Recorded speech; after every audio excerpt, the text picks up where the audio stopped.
안녕하세요. 그린빌 가족 여러분. 오늘 수요일 아침. 네, 오늘도 이렇게 매일 한 말씀으로 또 오늘 하루를 시작하는 모든 분들에게 오늘 하루 우리에게 좀 힘들고 어려운 일들이 몰려올 수 있어도 그래도 꿋꿋하게 잘 버텨내고 또 다시 일어설 수 있는 은혜가 있기를 간절히 기원합니다. 자, 오늘 저희는 예레미야 15장 12절에서 21절의 말씀으로 함께 오늘 이 아침을 시작하도록 하겠습니다. 예레미야 15장 12절에서 21절의 말씀. 누가 능히 철 곧 북방의 철과 놋을 꺾으리요. 그러나 네 모든 죄로 말미암아 네 국경 안의 모든 재산과 보물로 값없이 탈취를 당하게 할 것이며 네 원수와 함께 네가 알지 못하는 땅에 이르게 하리니 이는 나의 진노의 맹렬한 불이 너희를 사르려 함이라. 여호와여 주께서 아시오니 원하건대 주는 나를 기억하시며 돌보시사 나를 박해하는 자에게 보복하시고 주의 오래 참으심으로 말미암아 나로 멸망하지 아니하게 하옵시며 주를 위하여 내가 부끄러움 당하는 줄을 아시옵소서. 만군의 하나님 여호와시여 나는 주의 이름으로 일컬음을 받는 자라. 내가 주의 말씀을 얻어 먹었사오니 주의 말씀은 내게 기쁨과 내 마음의 즐거움이오나 내가 기뻐하는 자의 모임 가운데 앉지 아니하며 즐거워하지도 아니하고 주의 손에 붙들려 홀로 앉았사오니 이는 주께서 분노로 내게 채우셨음이니이다. 나의 고통이 계속하며 상처가 중하여 낫지 아니함은 어찌 됨이니까. 주께서는 내게 대하여 물이 말라서 속이는 신에 같으시리이까. 여호와여 이와 같이 말씀하시되 내가 만일 돌아오면 내가 너를 다시 이끌어 내 앞에 세울 것이며 내가 만일 헛된 것을 버리고 귀한 것을 말한다면 너는 나의 입이 될 것이라. 그들은 내게로 돌아오려니와 너는 그들에게로 돌아가지 말지니라. 내가 너로 이 백성 앞에 견고한 성벽이 되게 하리니 그들이 너를 칠지라도 이기지 못할 것은 내가 너와 함께하여 너를 구하여 건짐이라. 여호와의 말씀이니라. 내가 너를 악한 자의 손에서 건지며 무서운 자의 손에서 구원하리라. 아멘. 네, 우리 어제는 예레미야의 모습과 상황이 노아와 비슷하다. 이런 말씀 드렸습니다. 오늘은 엘리야가 떠올랐습니다. 엘리야는 위대한 하나님의 선지자였습니다.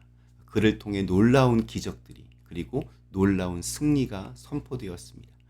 특별히 엘리야 하면 갈멜산에서 펼쳐졌던 바알과 또 아세라 선지자 850명과의 대결입니다. 누가 봐도 엘리야는 담대한 용기와 믿음의 사람이었습니다. 그런데 참 재미있는 것은 성경이 그의 또 다른 모습에 대해서도 아주 정직하게 기록하고 있다는 사실입니다. 그 위대한 대결에서 승리한 후에 그가 찾은 곳은 로뎀나무 아래였습니다. 위대한 사역자였던 그는 한없이 연약한 그저 우리와 별로 다를 바 없어 보이는 사람으로 그렇게 보여집니다. 조여 들어오는 압박이 무서웠고 또 불안과 두려움 앞에 자기를 죽여달라고 하나님께 징징댑니다. 야고보서에는 이를 두고 엘리야가 우리와 성정이 같은 사람이라고 그렇게 표현을 합니다. 그런데 이런 말씀들을 들으면 한없는 또 위로가 되기도 합니다. 마치 하나님의 위대한 사람들은 우리와 다른 사람처럼 여겨질 때가 많기 때문입니다. 그러나 그들도 그저 나와 다르지 않은 연약한 사람이라는 사실이 한편으로는 위로가 되고 또 용기가 됩니다. 오늘 우리 또 한 명의 엘리야를 봅니다. 예레미야가 그랬습니다. 하나님의 부름을 받아 나섰지만 다른 사람들에게 욕을 먹는 것은 쉽지 않습니다. 아무리 멘탈이 강한 사람이라도 매일같이 자기를 욕하는 소리를 들으면 견뎌내기가 어렵습니다. 누군가에게 오해를 받고 내가 하는 말이 왜곡되어서 이상한 소문으로 돌아오면 점차 이렇게 쪼그라들게 마련입니다. 오늘 읽은 말씀에서 우리 15절부터 18절까지 예레미야는 하나님께 징징댑니다. 나는 하나님의 말씀대로 살기 위해서 구별된 삶을 살기 위해 애썼습니다. 그래서 사람들에게 따돌림을 당하기도 했으니 이제 나를 괴롭히는 저들에게 복수를 좀 해주십시오. 지금 나는 완전히 만신창이가 되었고 피눈물이 납니다. 마치 그 동네 형에게 맞고 돌아와 아빠에게 나가서 좀 그 형 좀 때려달라고 이렇게 징징대는 아이와 같습니다. 묵묵히 자신의 고난을 인내하며 그럼에도 또 눈물로 이스라엘의 구원을 기도했던, 그래서 너무나 신실하여 우리와는 좀 DNA가 달라 보였던 예레미야. 그러나 그도 사람입니다. 오늘 우리 역시 그리스도인이라고 한없이 신실한 것이 아닙니다. 억울한 일을 당하고 또 누가 내 욕을 하면 급격히 멘탈이 무너집니다. 내 선의가 왜곡되면 화가 납니다. 예수 믿는 사람이 왜 그 모양이냐라는 핀잔을 들을 때가 있습니다. 그러나 예수를 믿는다고 우리 인간이, 사람이 신이 되지는 않습니다. 우리 안에 주님의 영이 있다고 해서 우리의 피가 하얗게 그렇게 변하는 것은 아닙니다. 예수를 믿으나 안 믿으나 연약하기는 매 한 가지입니다. 우리가 강건해서 주님의 제자가 된, 강건해서 그래서 주님의 제자가 된 것은 아닙니다.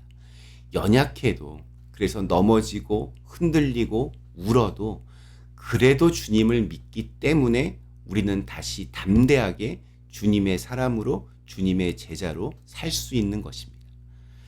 그러니 가끔은 징징거려도 괜찮습니다. 눈물을 흘려도 괜찮고 연약하다고 고백해도 괜찮습니다. 그래도 그 자리에 있으면 됩니다. 우리는 멋지고 큰 결과를 내서 하나님의 자녀가 된 것이 아닙니다. 꾸역꾸역 버텨내서 그리스도인입니다. 온갖 수모와 고통에도 버티고 사는 사람에게만 미래가 열려 있습니다. 강한 사람이 이기는 것이 아니라 버티는 사람이 이기는 것입니다. 그런 면에서 믿음은 버텨낼 수 있는 힘입니다. 예레미야의 징징거림에 대한 하나님의 응답이 20절과 21절에 나옵니다. 내가 너로 이 백성 앞에 견고한 놋 성벽이 되게 하리니 그들이 너를 칠지라도 이기지 못할 것은 내가 너와 함께하여 너를 구하여 건짐이라. 여호와의 말씀이니라. 내가 너를 악한 자의 손에서 건지며 무서운 자의 손에서 구원하리라.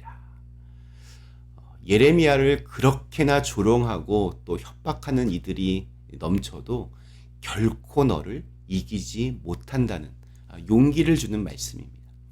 근데 여기에는 전제 조건이 하나 있습니다. 우리 19절에 보면 네가 만일 헛된 것을 버리고 귀한 것을 말한다면 너는 나의 입이 될 것이다. 이런 말씀을 하십니다. 즉 주님이 맡긴 그 사명을 다시 감당하고 주님의 말씀이 입가에서 떠나지 않으면 누구도 너를 이기지 못할 것이라는 말씀입니다. 냉장고가 이렇게 차갑다고 그것을 에어컨으로 사용하는 사람은 없습니다. 전자레인지가 이렇게 뜨겁다고 그것을 히터로 사용하는 사람도 없습니다. 각각의 제품들은 사용할 목적에 맞게 만들어졌기 때문입니다. 태초에 하나님이 천지를 창조하셨습니다. 창조된 모든 것들은 저마다의 의미가 있게 그렇게 창조되었습니다. 우리가 어느 누군가를 차별할 수 없는 이유가 바로 여기에 있습니다. 하나님이 저와 여러분을 창조하셨습니다. 우리를 이 땅에 보내신 이유와 목적이 있습니다. 그것을 발견하는 것이 바로 사명입니다.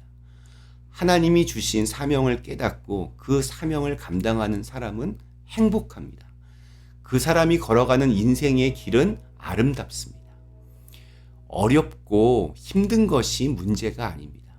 우리의 아름다움은 주님의 뜻에 따라 사는 것에 달려 있습니다. 창조의 목적에 따라 주신 사명에 따라 살아가는 것. 그래서 때로는 낙심이 되고 외롭고 힘들어도 나를 향하신 하나님의 소망을 꿋꿋하게 살아낼 수 있습니다. 사명이 있는 사람의 특권입니다. 오늘 우리에게 주신 하루 연약하지만, 그래서 자주 넘어지지만 오뚜기처럼 다시 일어나서 하나님의 귀한 일을 말하고 또 행하는 그런 아름다운 날이 되시기를 간절히 기원합니다. 잠시 함께 기도하시겠습니다. 사랑의 하나님, 우리에게 맡겨주신 일이 있고 우리에게 맡기신 사람들이 있습니다. 또 우리가 무슨 일을 어떻게 해야 할지 하나님께서 원하시는 것들이 있습니다. 그 사명을 잘 감당할 수 있는 저희들 모두가 되게 하여 주시옵소서. 예수님의 이름으로 간절히 기도드리옵나이다. 아멘.